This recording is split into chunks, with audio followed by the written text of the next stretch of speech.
Планината дава поинаква смисла на нашиот живот, затоа што вистински ја запознал. Ги проширува хоризонтите и прави спој со совршенството. И во моментот кога ќе дојдеме до првата пречка, не смееме да се вратиме назад, бидејќи таа пречка постои само во главата. Со ваква филозофија живее планинарот и високогорец Стоилко Стојчев, кој е лице со над 90% оштетен вид, но неуморно гази по недопрените планински предели. Уште пред повеќе од 20 години му било констатирано оштетување на фокусот на очите, но како што вели, тоа не му пречи да живее живот со полни гради. Ке мене оштетувањето на фокус на окото. Студент на машински факултет, при некои вежби, мерење со шублер, со микрометри, гледам дека бројките не може да ги видам. Испадно дека окото колку е здраво, ама да кажеме прснал фокус. Телесното оштетување не е нешто што можеш да го береш дали во животот ќе го имаш или ќе го немаш, едино може да го прифатиш или да не го прифатиш. Јас секогаш викам дека животот е еден, треба да максимално да го искористиш, на секој предизвик да гледаш со окрената глава. Секогаш кога ми е тешко, дома имам еден зид, си го викам зид на гордоста, и секогаш кога ми е тешко во животот, ќе застанам пред него и си викам се што поминовме, пак за понатака ќе биде полесно. Неговиот хендикеп не го обесхрабрил да ја пронајде својата љубов во планините и како што вели да се чувствува одново роден. Најпрво Солунска глава, а во изминатата деценија бил науштен над 400 врвови над 2000 метри и 20 над 3000 метри.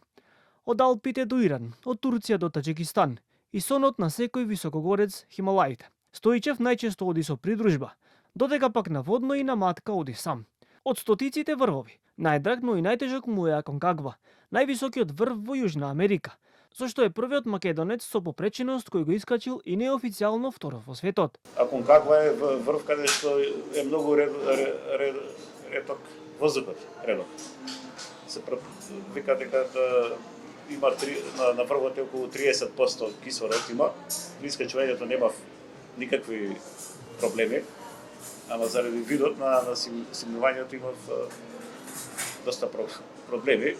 Предрасудите кон лицата со попреченост во Македонија се уште постојат и се проблем кој многу бавно се решава, раскажува нашиот соговорник. Според кого уште поголем проблем е намањето институционална поддршка за нашите спортисти надвор од границите.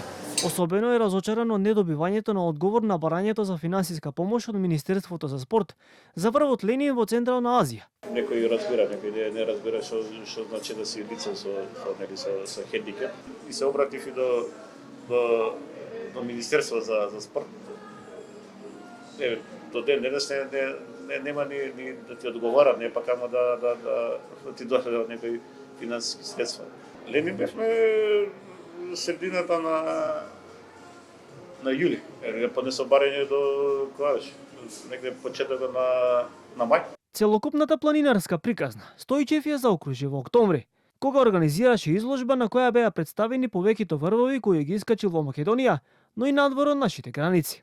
Стојчев, кој 3 пати досега бил избран за спортист на годината на град Скопје во категорија лица со попреченост, живее со уште неколку предизвици за следните години. Искачување повторно на Алпите, а веќе во 2027 година желба му е пак да се врати на врвот Ленин и овој пат да го искачи.